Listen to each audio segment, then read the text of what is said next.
Downtown, I got that heat, let's go.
Downtown, I got that heat, let's go.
live.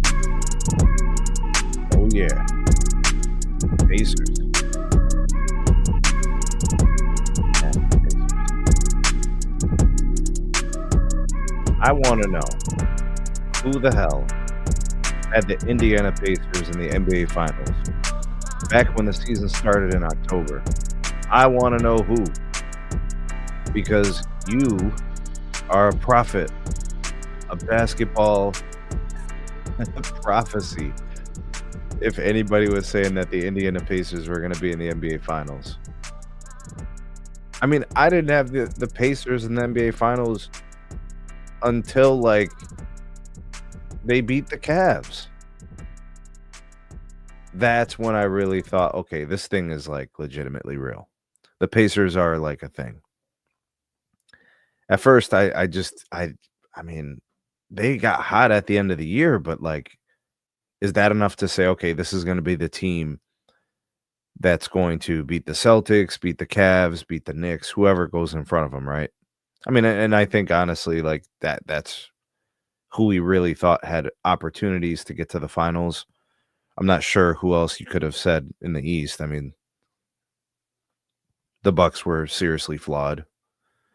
You know, they lack dynamics outside of Giannis. You know, Dame with the health issue and all those kind of things, and then the severe injury to I think it was the Achilles tear.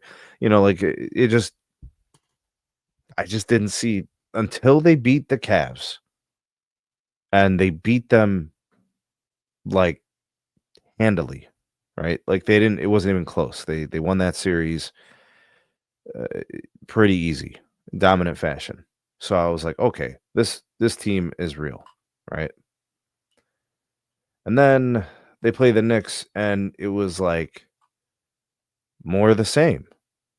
There were moments during the series where the Pacers looked absolutely dominant, and the Knicks couldn't hang with them. But the Knicks are tough. Like we got to give the Knicks some credit, right? Like they weren't pushovers.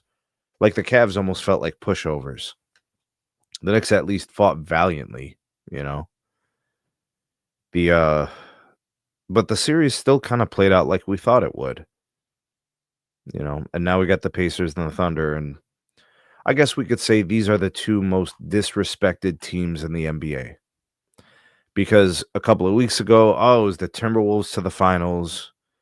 You know, a few weeks ago it was, oh, you know, the Warriors are going to beat everybody, and Steph and Jimmy and Draymond and all that nonsense. Like eventually the cream rises to the top.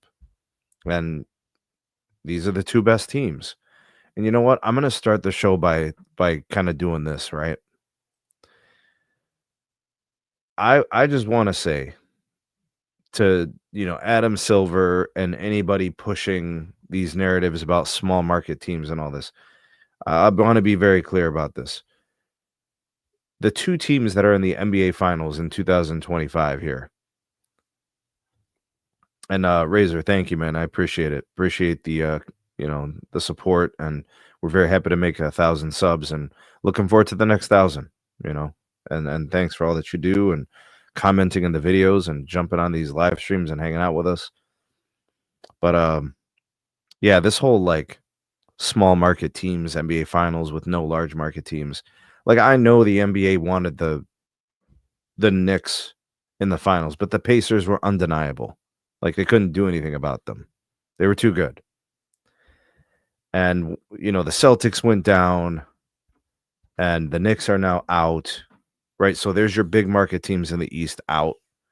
All you're left with is the lowly Indiana Pacers, who literally play one of the best brands of basketball in the entire league. And you're going to have people talking about how this is going to be a crappy finals that nobody's interested in. The basketball purist, anybody who cares about quality basketball, is going to love this finals. You have two teams that play basketball the right way, with players individually that play the right way, with teams that have dynamics and layers and philosophies and good coaches. The shitty teams are gone. The regular season teams, they're out. The fakes, the frauds, those that we thought were good but ended up being fool's gold, they're all gone. All you're left with is the cream that rises to the top. The Pacers and the Thunder are so good. But you're going to have media people talking about, oh, there's no Lakers in the finals. There's no stars in the finals. The finals is where stars are made. This is the dumb things that people say. The stars are made in the finals. SGA is on his way to full-blown stardom. How do you become a star in the NBA? Well, let's see. You win championships. You win MVPs. You notice the checklist that SGA is starting to put together? What if Tyrese Halliburton wins an NBA Finals? What are we saying about Rick Carlisle as a Hall of Fame coach? Winning a championship in Dallas back in 2011. After being down 2 games to one of the greatest teams ever assembled in the Miami Heat. And then winning 4 in a row and spanking LeBron and his little buddies in Miami. And then if he wins one in Indiana, what are we saying about Rick Carlisle as a coach? What are we saying about analytics? You know what I'm saying? We're talking about a team that does take threes in the flow of their offense, pushes the pace, and plays defense. The Pacers are clearly the best team in the East. They got hot at the end of the year. They have a philosophy. They have a vision, a belief system in each other. They play hard-nosed defense. They play as a team. They have leadership, belief, and willpower. Here they are in the NBA Finals. But you're going to have people pushing the narrative that this final is going to suck because there's no big market teams in it. Because there's no Boston, because there's no LA, there's no Philly, there's no Miami, there's no Steph, there's no LeBron, there's no stars. All of it is bullshit. The best teams are in the NBA Finals. And 2 of the league's fastest rising stars are in this series. And you have guys on the teams that can emerge and become household names. Like Pascal Siakam won an NBA Finals. He's going to find himself in another one. We could see blow-up games from guys who nobody even knows who they are. Like, what if Neesmith goes off for a couple of games in the series? People are going to get to know who that is. Miles Turner has a couple of big games. Tyrese Halliburton, national stage. Nobody knows what he's doing because he's an indie. And then for the Thunder, you got SGA. But what about Chet? What about Jalen Williams and Lou Dort and Alex Caruso and the way that those guys play basketball? Adam Silver, the NBA media, they can all go to hell. I don't give a damn about their stupid, silly narratives. The best teams in the NBA are in the NBA Finals with the best coaches, the best offenses, the best defenses. They showed it and they proved it. Are we going to pretend like the Oklahoma City Thunder weren't absolutely dominant against, quote unquote, the next Michael Jordan, Anthony Edwards? They locked him up. He was a shell of himself. And they do it as a team. And they do it as a unit. And they believe in each other. And they love each other. And they play hard for each other. And they built that team. See, that's the thing. These teams were built. It wasn't some conglomerate of stars who wanted to throw a party on South Beach. See, that's what the NBA wants. They want that chicanery, that tomfoolery, that bullshit. But we didn't get that this year. We actually got an organic NBA Finals that has the teams hottest in the NBA, best in the NBA, with rising stars. We're going to get a high-quality NBA Finals with stars who are emerging. The Oklahoma City defense is hellacious. It's going to push the Pacers to the test.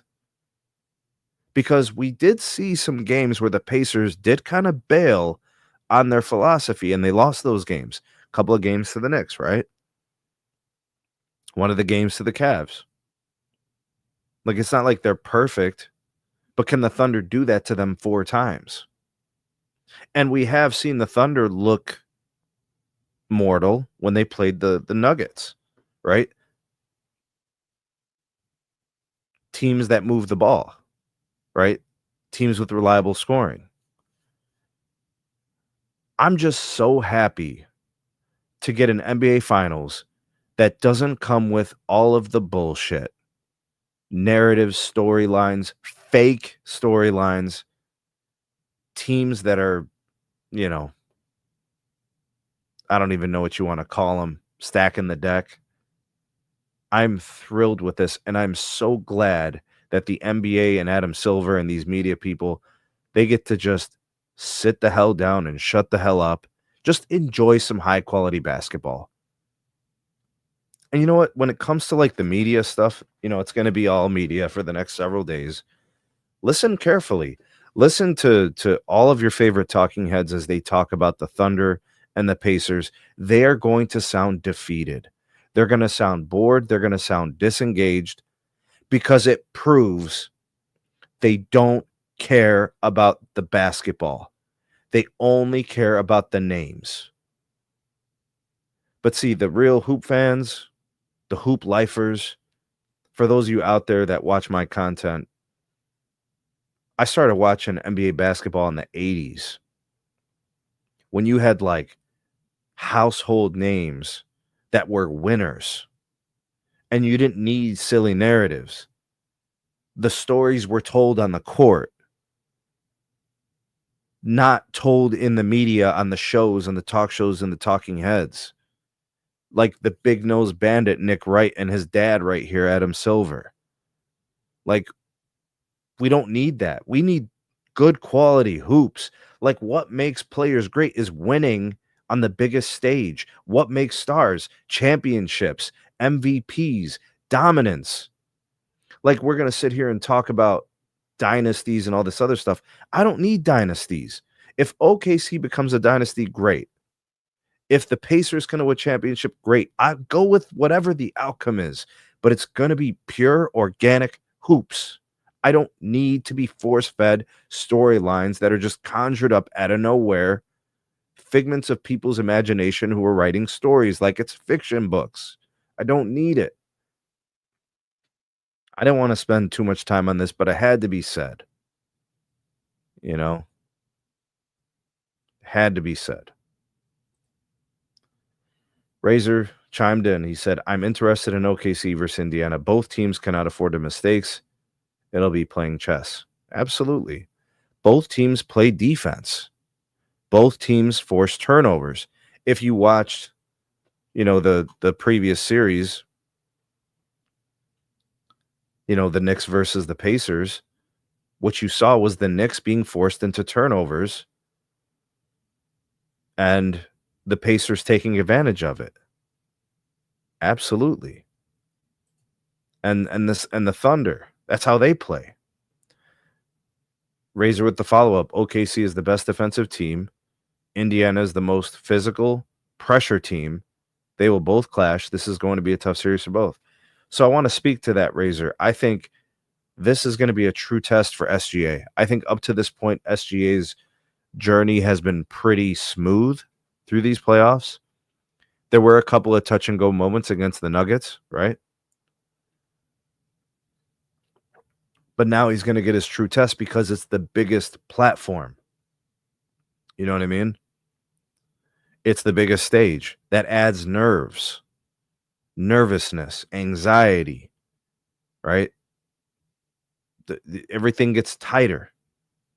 The leads, the pressure, defensive pressure, the turnovers, everything magnified, right? So it'll be his first true test. And I think for the Pacers too, this will be their first true test. A defense that is legitimately hellacious. How do they deal with that? Nobody else they played up to this point has anything remotely close to an OKC level defense. And I would say that probably in the last several years, OKC has the best defense we've seen in the entire league in the recent history.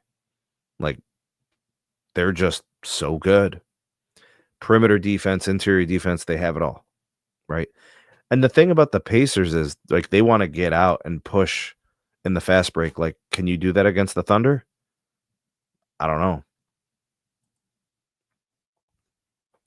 I truly believe OKC needed to go through adversity against the Nuggets. It seems like helped them grow. I agree, because they went 7 games against the Nuggets and then dominated the Wolves in what, 5 games? I think they gave up 1 game to the Wolves. But yeah, absolutely. You could say they're, you could say battle tested. They won a game 7 and all those kind of things, albeit in a blowout. But yeah, absolutely. Now, I want to speak to one of the matchups that we're obviously going to see in the NBA Finals. And, these guys are literally going to be matched up against each other. Tyrese Halliburton and Shea Gilgeous-Alexander.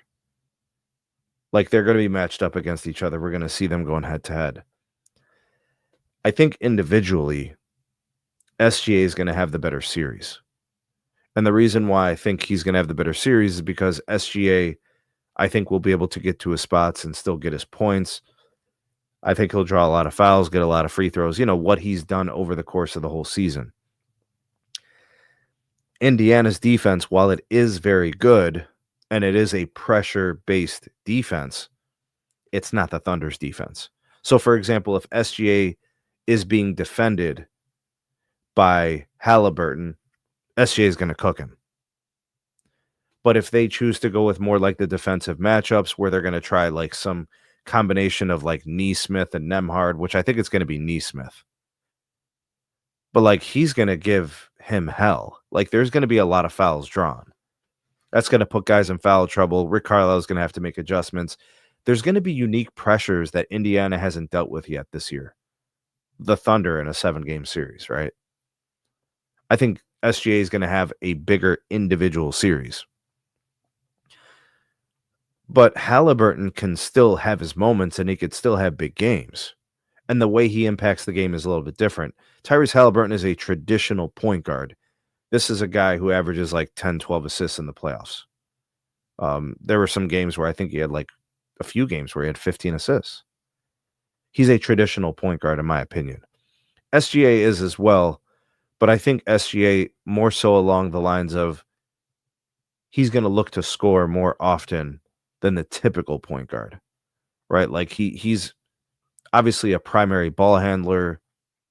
He's running the offense, but he is looking to score because I think he believes in his heart of hearts he's the best scoring option on the Thunder. And I think he knows that, and I think the Thunder know that. So if he gets the opportunities to score, that's where he goes first.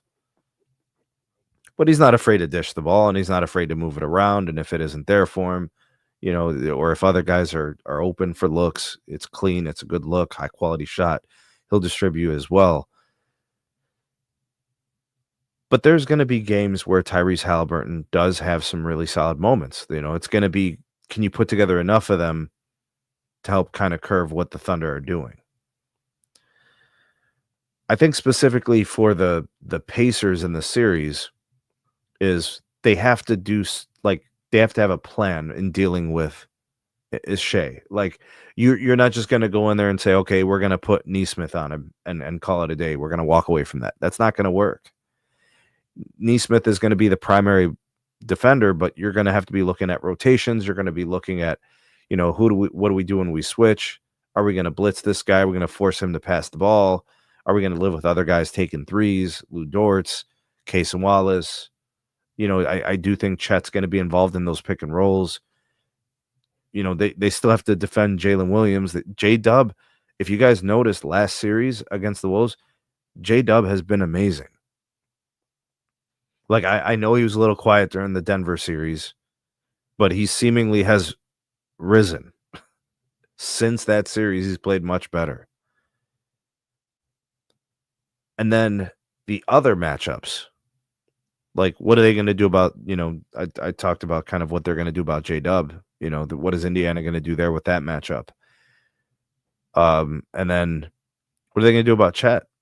Chet's starting to put together some good games last series against the Wolves. Chet has a little bit of shooting range. Chet's defense against the Wolves was phenomenal.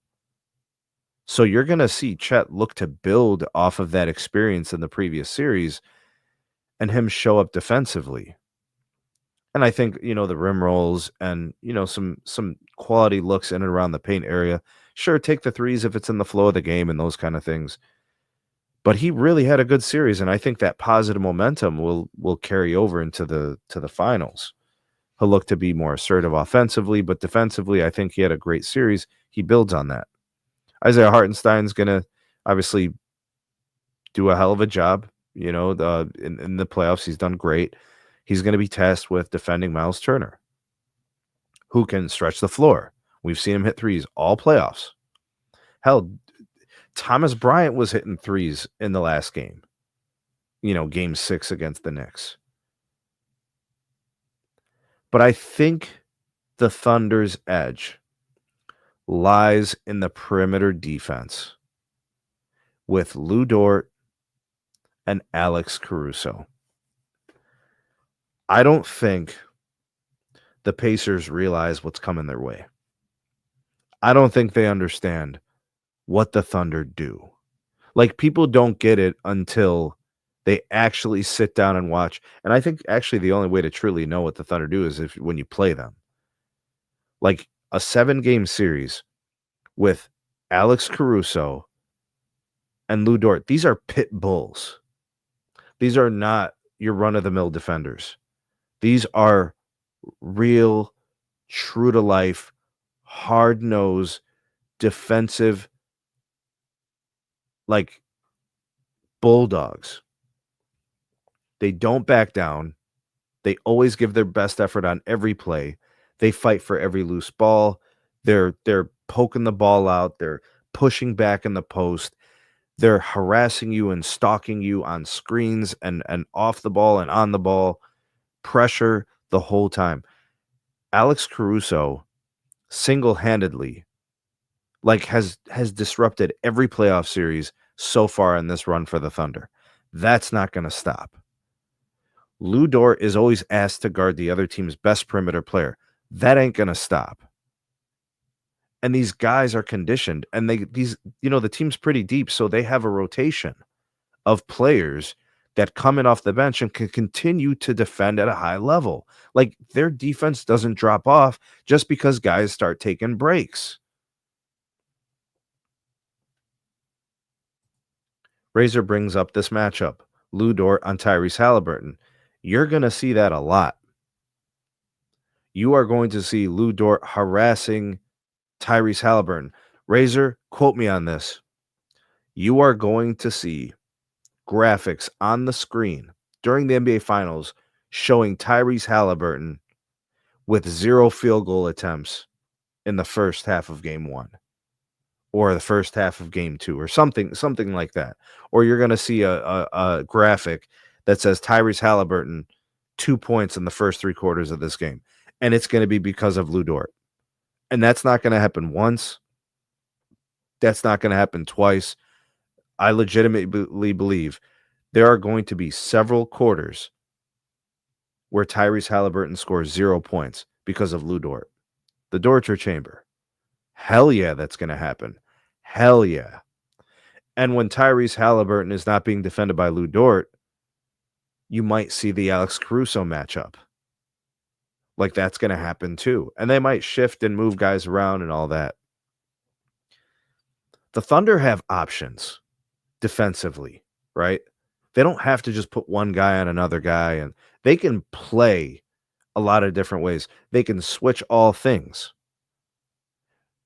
Really, if I'm the Pacers, the matchups to exploit are going to be Pascal Siakam, back to the basket, moves around the bucket, getting into the paint, the restricted area, and trying to get behind the defense on the fast breaks. They're not going to beat the Thunder in the half court. They are going to have hell trying to beat the Thunder in the half court. There are going to be several quarters where Halliburton does not score 2 points or does not hit a field goal or something along those lines. Oh, hell yeah, that's going to happen. And the other guys are no slouches, like Case and Wallace. Like, that guy can defend and play too. Like there's tertiary guys. Like forget primary and secondary, right? Lou Dort, Alex Caruso. There's third level guys who could defend. I'm telling you, the fall off, which there isn't one, from the first to the second string guys, it's not much, if any. What up, Timmy? What's going on, man? Razor said the Cavs put Indiana on foul trouble and it impacted the game. Hopefully OKC can do that. Well, SGA is going to be the one doing that, right? Like if there's going to be foul trouble for the Pacers, it's going to be because SGA was able to draw contact, Neesmith picking up fouls, Halliburton probably picking up fouls. I think what the Pacers are going to try to do is they're going to try to keep Halliburton away from SGA. I don't think they want to see them matching up defensively. Either way, you know, I don't think they want SGA on Halliburton either picking up fouls, right? Yeah, so I think those are going to be matchups that they'll want to avoid. Razor says, I can imagine Caruso and Dort guarding Tyrese and making his life a living hell. I am telling you, man, he is going to give him problems. I saw what Lou Dort did to Donovan Mitchell during the regular season. I'm like, this guy is crazy. It's like it's good fundamental defense in that he's staying in front of his assignment, but it's the harassment, it's the constant contact. You know, he's on you like white on rice. He's in there like it's like he's trying to be like part of your jersey. I call it stalking, harassing. It's hellacious defense. Lou Dort does it to everybody. There's no exceptions. Who doesn't Lou Dort lock up? Who? And who doesn't Alex Caruso lock up? Alex Caruso was given Nikola Jokic the business. Rips, steals, interceptions, you know, playing passing lanes, knocking the ball out, getting the fast break going. You guys want to know what's crazy? There's a version of the series where the OKC Thunder outpace the Indiana Pacers because they force turnovers and get the ball going the other way and get a bunch of fast break dunks. Like if you guys watch the OKC Thunder versus Minnesota Timberwolves series, you see the Thunder getting out on fast breaks off of turnovers. Like that, don't be surprised if the Thunder out Indiana the Pacers, right? Like a play on words. They do Indiana things. Because those things translate. Like the analytics and taking threes, it's all cute. I get it. It's fantastic, you know. But defense, creating opportunities, getting stops, getting fast break points, easy buckets, rim rolls, that still wins in the league. That's never changed. The Thunder do it good too.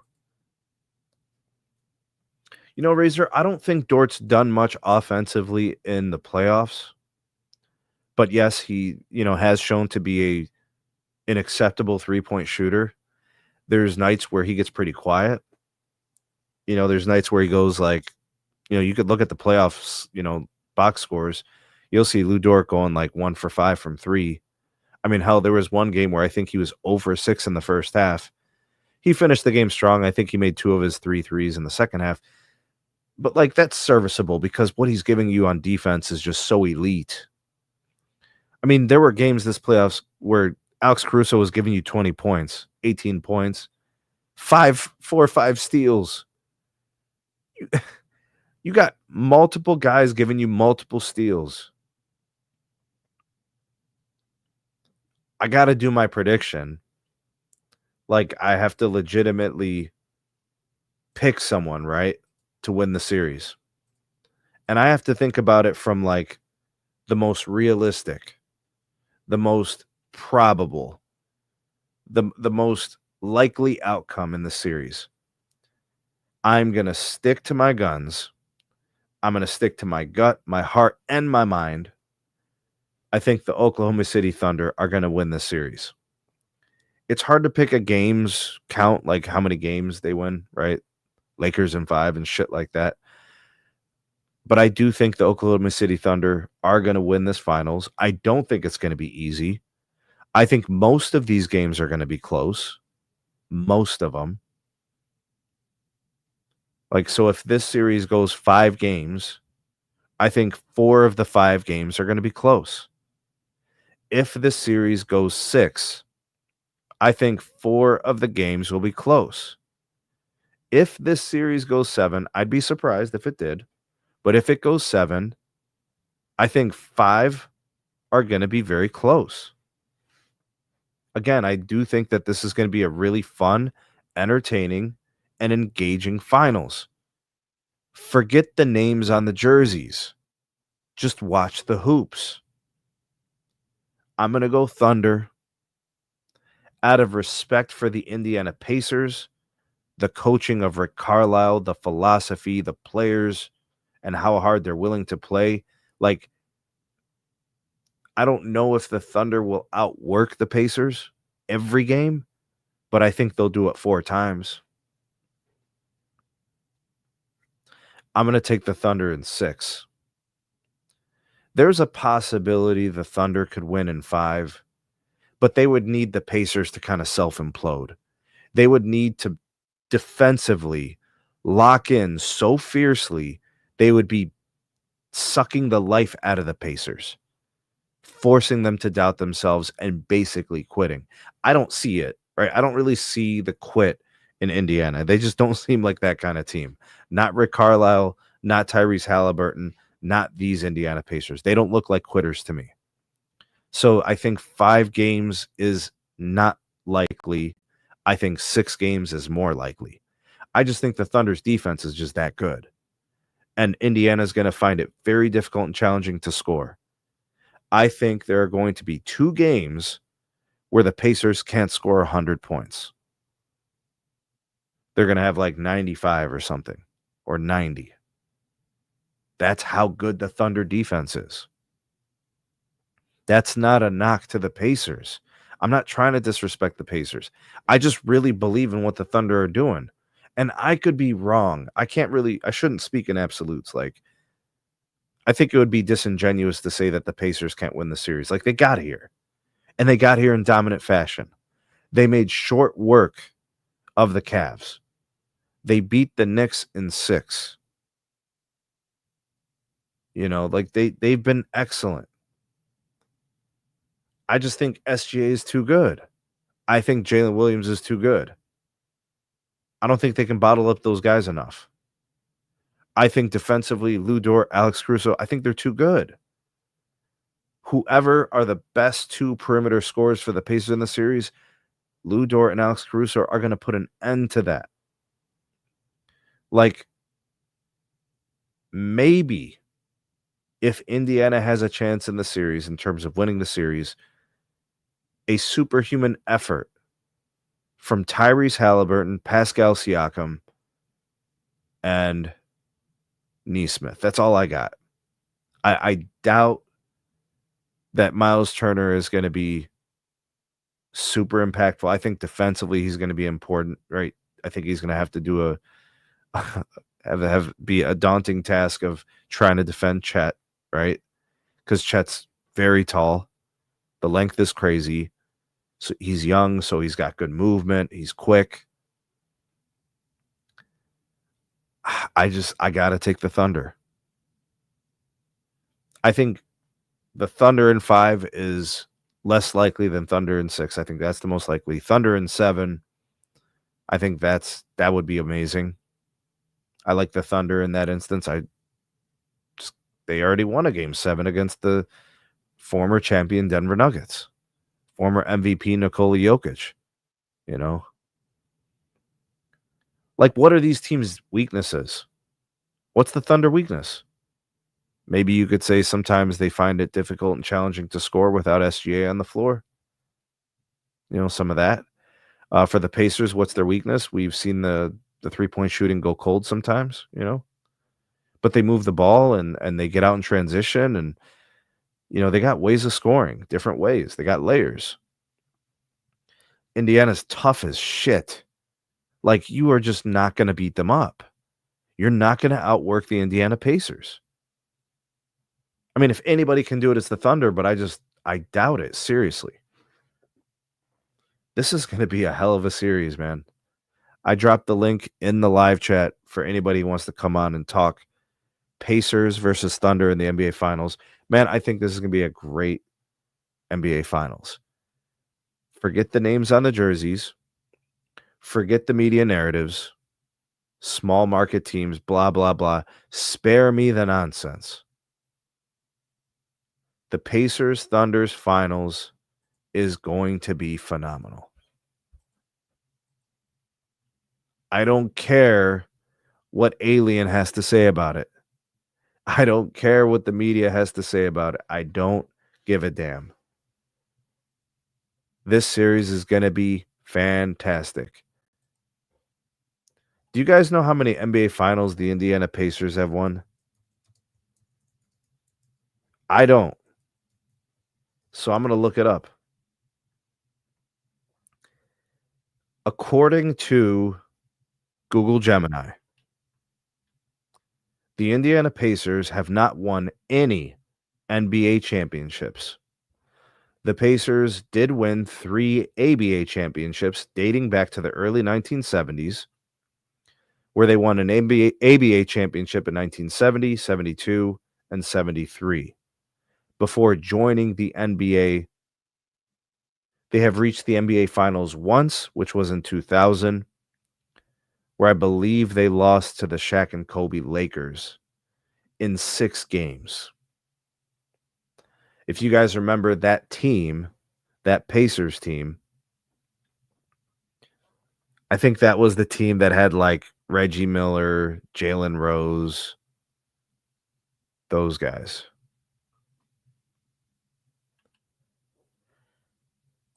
All right, so let's talk OKC Thunder.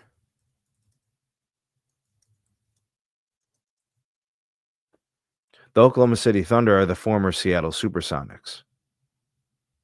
But the Oklahoma City Thunder, as a team, has not had any championship success.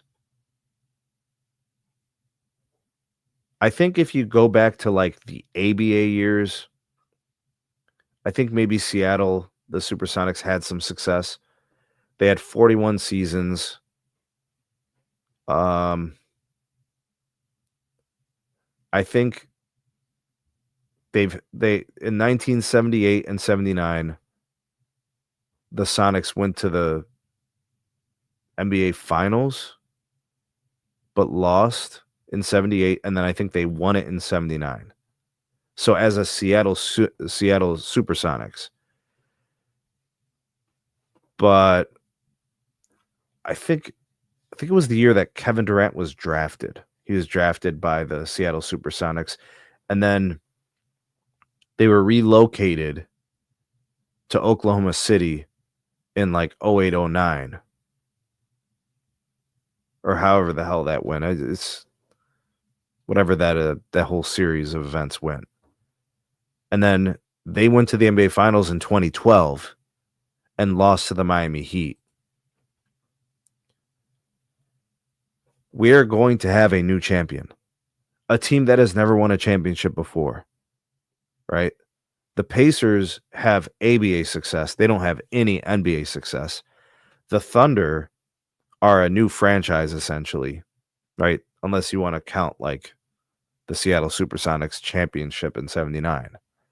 But as OKC Thunder, they haven't had any championship success.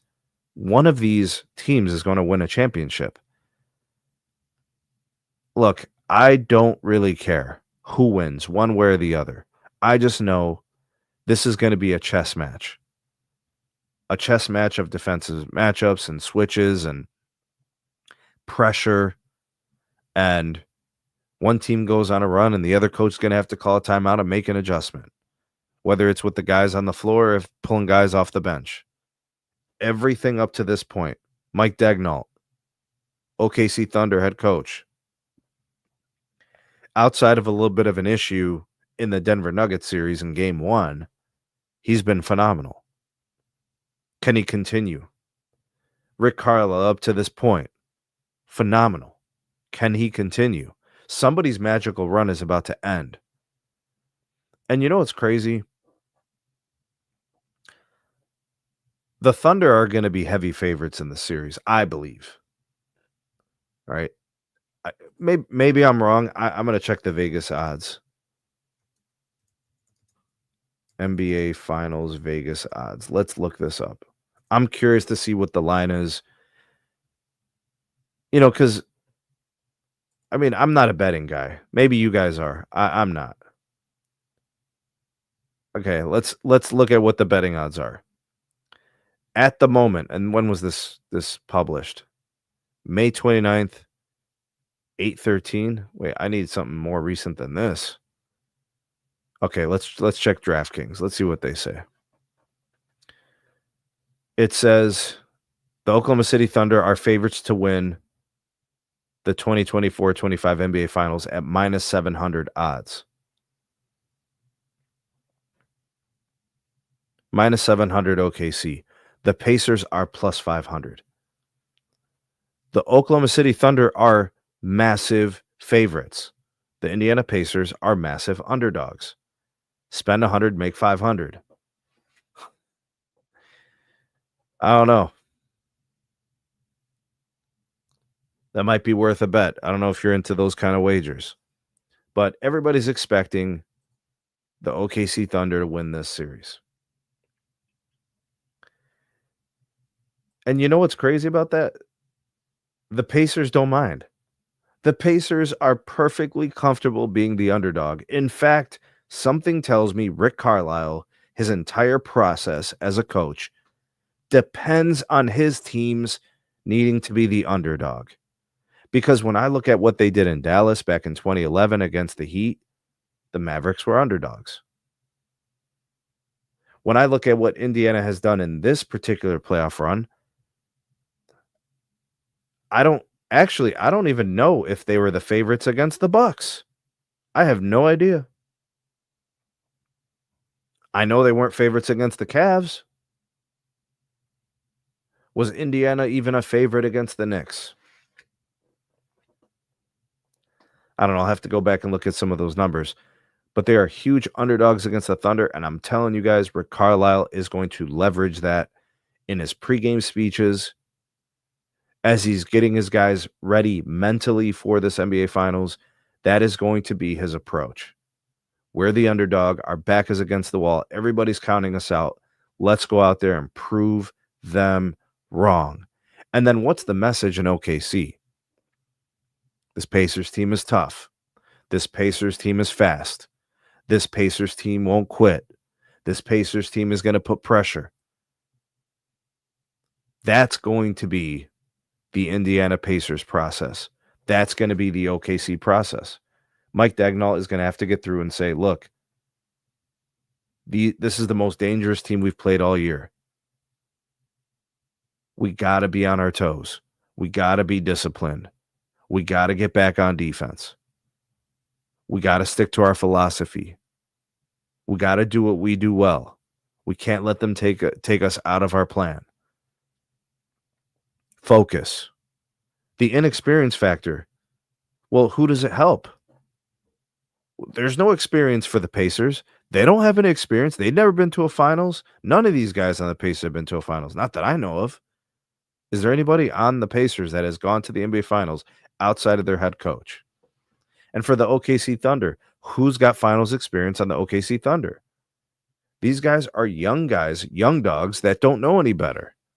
Outside of Alex Caruso, which, by the way, that matters. He won a championship with the LA Lakers back in 2020. And he was defensively a big reason for it.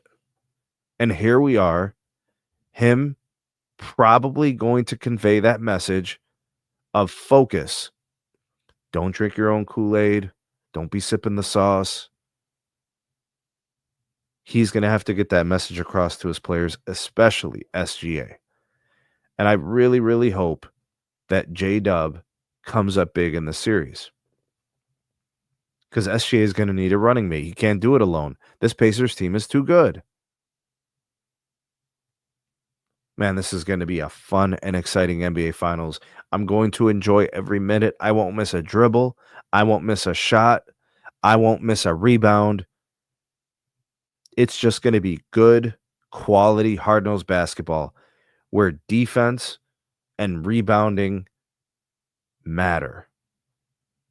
And I'm not going to have to sit there and deal with a bunch of bullshit narratives, fictional stories, all this other nonsense from all this other crap, all these little side things going on with the NBA and their little stupid, silly spun narratives. Ah, that's right. How could I forget Pascal Siakam, a champion in Toronto? Absolutely. So they both have a champion on each side of the teams. You know, Pascal won it. When did the Raptors win it? Was it 18 or 19? I think 2019. So yeah, 5-6 years ago, right? Pascal won it with the Raptors in that Kawhi Toronto Raptors series, and then Caruso in 2020 in the bubble with LeBron and JaVale McGee and Dwight Howard and AD and all that, right? So there is some championship pedigree there. Absolutely. Good call, Razor. Totally forgot about Pascal. And I even mentioned it earlier. Oh, man, this is good stuff. I'm so excited about this series. Guys, I just wanted to kind of do this live stream and kind of discuss it with you all and put my predictions out there. We're going Thunder in 6. You know, obviously the Pacers, you don't want to sleep on them. They could win it. Absolutely. But my heart, my mind, my gut tells me the Thunder's defense is just too tough. But is there a version of the Indiana Pacers that could really make the Thunder doubt themselves? And then maybe steal a game in OKC to start the series? I do think that if the Pacers are going to steal a game in OKC, it's going to be game 1. And then we're saying, oh, the Pacers just stole game 1, right? But just because the Thunder lose a game 1 doesn't mean they can't come back. Like they lost game 1 to the Nuggets and ended up winning the series in 7, right? So Razor says OKC and Indy are two of the few teams who play old school defense and offense. They don't play based off analytics. You know, Razor, I don't really know like what teams are thinking when they focus on the analytics. Like I don't know how that goes into them installing their offenses and building the structures of how they want to move the ball and how they want to put guys in certain spots. Like I don't know all those nuances, and each team could be different, possibly different players and different, you know, skill sets and all that. I just know that when Indiana shoots threes, their quality looks. It's in the flow of their offense. It's in the flow of the game. Nothing is forced. It's not 3 or bust, is what I'm saying. They're taking 30 to 35 threes a game in the flow of the game. When I look at the Thunder, it's the same kind of deal. Most of the time, the ball is going through SGA. He doesn't just settle for threes. He'll take threes, but he's not settling, right? He'd prefer to get to his spots in and around the key, in and around the painted area, get guys up in the air, off balance, draw the foul, get the free throws, and he'll make like 12 out of 13, and he'll make 9 out of 10 or 11 out of 12. It's just higher quality points, right? They're coming easier as opposed to challenge threes. Like if you remember, Razor, the Boston Celtics all year shooting 50, 60 threes. Shit was crazy. You knew that was going to come back to haunt them. They were going to eventually have to pay the piper. Any team taking 50, 60 threes, you're not going to win. When you take 50, 60 threes, you're settling. You're not running a high quality offense. You're not getting good looks. And I'll remind all of you that just because you take 50, 60 threes doesn't mean you're going to make 30 or 40% of them. Like, hell, how many Steph Currys have we had in the NBA? We've only had one Steph Curry.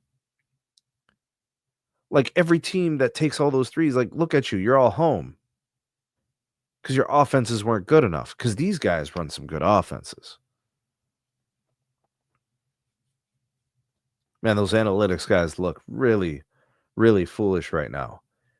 It's not about just jacking up threes. It's about getting offensive rebounds and getting more possessions than your opponents.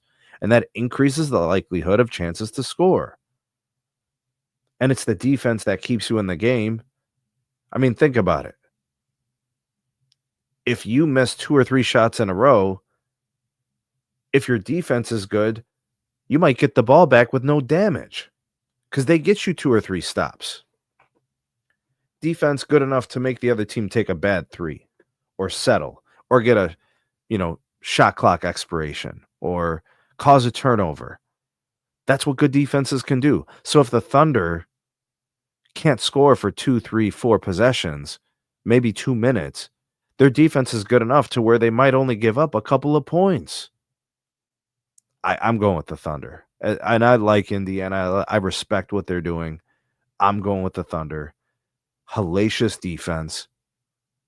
They'll get the stops. They're going to win the series, in my opinion. I'm not trying to be disrespectful to Indy. I just think the Thunder are better. I think their defense is that much of a game breaker. I think it is that important to the series. Most likely player to break out in the NBA Finals, Pascal Siakam, in my opinion, for the Pacers. Most likely to break out is Pascal Siakam. For the Thunder, the most likely player to break out is obviously SGA. I think he's the most dynamic. I think he could do the most. And the ball is always going to be in his hands. But don't sleep on Alex Caruso. Don't sleep on him getting 3 steals and a block, causing all types of problems, even for Pascal Siakam, harassment, stalking, the physicality, all those things. Oh my goodness. This series is going to be so good. What will Rick Carlisle do to match what the Thunder are doing? What's he going to do to stop SGA? And then if you're the Thunder, what are you going to do to stop the Pacers from running the floor? How are you going to do that? These are the questions that we are going to get answers to in the coming days. I'm super stoked about this. This series is going to be phenomenal. May the best team win. Razor says OKC is the better team, but Indiana has that grit and physicality that can help them steal some games. But the Thunder got that too. Maybe the Pacers have it on a different level. Maybe, right? Maybe it's a little bit better. But if you watch the Thunder play defense, man, that is fierce, hellacious defense for the OKC Thunder. It's all good. We won't have to wait too long. That game is up and coming here in a couple of days. We'll learn all we need to. I'm so excited for game 1. Anyways, Razor, thanks for hanging out with me here on this live stream.